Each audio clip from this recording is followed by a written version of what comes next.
नमस्कार, जय हिंद दोस्तों, आप सभी का स्वागत है। मेरा नाम है चंद्र कुमार। तो दोस्तों, वीडियो को लाइक, चैनल को सब्सक्राइब करें और आज हम जानते हैं तर्क एवं स्थापना से संबंधित प्रश्न।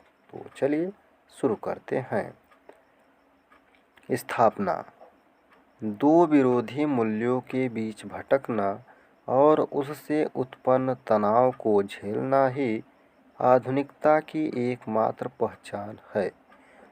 इसका तर्क है, इसलिए आधुनिक नाटककार मोहन राकेश के नाटकों में व्यक्ति स्वातंत्र्य और चयन की आज़ादी को महत्व मिला। तो इसका कोट दिया गया है, ए और आर दोनों सही, ए और आर दोनों गलत, ए गलत आर सही और ए सही आर गलत। तो आपको बताना है इसका विकल्प नंबर कौन सही होगा। तो दोस्तों, ए और आर दोनों गलत हैं। विभावाद के परिवर्तित स्वरूप के अनुसार रस के आस्वादन में विचित्रता नहीं आती। इसका तर्क है, क्योंकि रस स्वयं में विभाव निरपेक्ष होता है। तो इसके विकल्प हैं, ए और आर दोनों गलत, ए और आर दोनों सही, ए सही आर गलत, ए गलत आर सही। तो दो का विकल्प नंबर बी सही होगा, यानी कि ए और आर दोनों सही है। विभावादि के परिवर्तित स्वरूप के अनुसार रस के आस्वादन में विचित्रता नहीं आती है। और उसका जो तर्क है, क्योंकि रस स्वयं में विभाव निरपेक्ष होता है, ये दोनों सही है। और अगला प्रश्न है, प्रतिभा के विस्फोट के लिए समावेश की आवश्यकता है, किंतु सारे रसिक कवि नहीं बनते। राजशेखर ने रचनात्मक प्रतिभा को कारयित्री प्रतिभा कहा है, जो कुछ ही लोगों में होती है। इसके कूट हैं, ए और आर दोनों सही, ए और आर दोनों गलत, ए गलत आर सही और ए सही और आर गलत।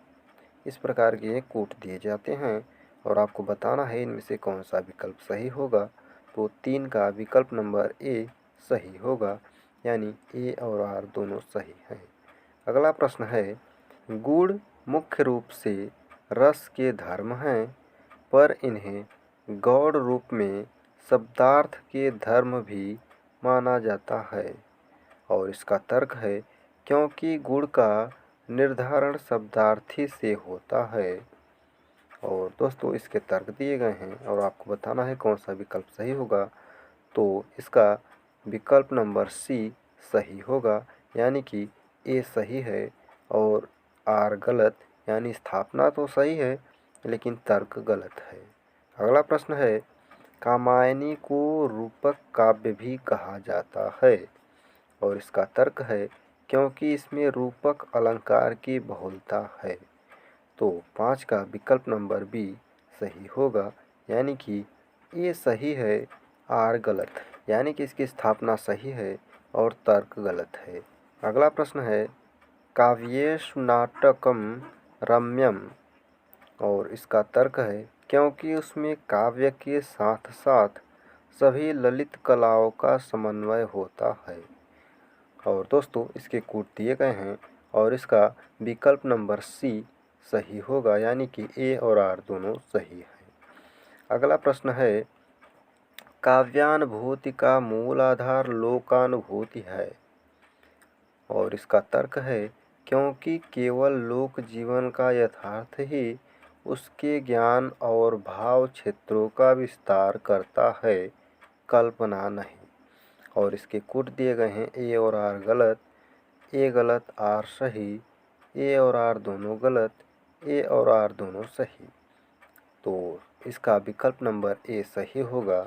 अगला प्रश्न है, केवल सुंदरता ही कविता का लक्ष्य और उसका एकमात्र नियम है, और सौंदर्य ही अंतकाल तक कविता में गूंजता है। और इसका तर्क है, क्योंकि सत्य और शिव कविता कामिनी के सौंदर्य वर्धन के लिए न तो उतने उपयोगी हैं और न कालजयी। और इसके कूट दिए गए हैं और इसका विकल्प नंबर ए सही होगा, यानी ए तो सही है और इसका तर्क गलत है, यानी स्थापना सही और तर्क गलत। अगला प्रश्न है, आधुनिक मनुष्य को इतिहास और समय के नियम कानूनों का जितना ज्ञान है उतना पहले किसी युग में प्राप्त नहीं था, क्योंकि, यानी यह तर्क है, क्योंकि मध्यकालीन संस्कृति में धर्म का जो केंद्रीय स्थान था उसने धीरे धीरे पीछे हटते हुए अपनी जगह इतिहास को समर्पित कर दी। और इसके कूट दिए गए हैं और इसका विकल्प नंबर डी सही होगा, यानी कि ए और आर दोनों सही हैं, यानी स्थापना और तर्क दोनों सही है। अगला प्रश्न है, साहित्य सर्जना का एक आधार सामूहिक अचेतन को माना जाता है। इसका तर्क है, क्योंकि कविता मूलतः सामूहिक वाचन के लिए ही होती है। और इसके तर्क हैं और इसका सही उत्तर होगा बी, यानी कि विकल्प नंबर बी ए सही है, आर गलत, यानी इसका स्थापना तो सही है और तर्क गलत है। तो चलिए आज के लिए इतना ही, मिलते हैं अगली वीडियो में। जय हिंद।